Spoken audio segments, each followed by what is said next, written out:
In today's video, I'm going to teach you how to set up a shipping rate in Shopify. Whether you're just getting started or need a quick refresher, this guide will walk you through each step so you can efficiently manage your shipping rates. First, you'll want to log into your Shopify account, and once you've done that, head over to your dashboard.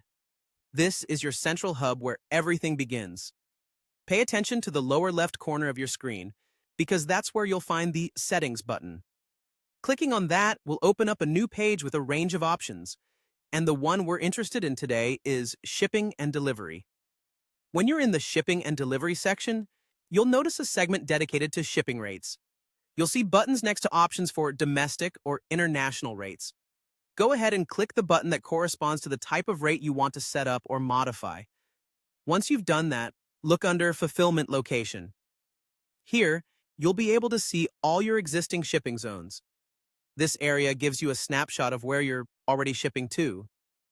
If needed, you can make adjustments to these zones, which allows you to fine-tune the areas you serve as your business evolves.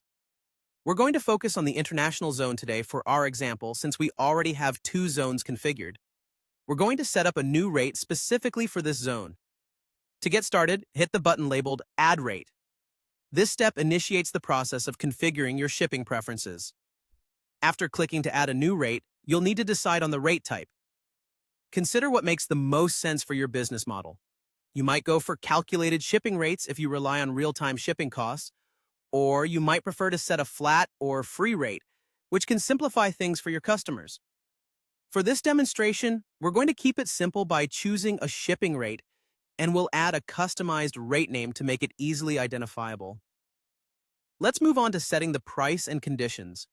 This part is quite flexible, allowing you to tailor the rate to suit specific business strategies or promotional goals.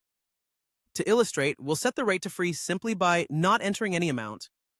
Offering free shipping can actually be a great marketing tool to attract more customers or to increase the average order value. Once you've configured all these settings, click Done to finalize your rate and then make sure you hit Save to commit these changes. That wraps up the whole process, and there you have it. By following these steps, you can set up a straightforward shipping rate in Shopify, ensuring your customers know exactly what to expect when they check out. Thanks for watching, and I hope this makes your Shopify experience smoother.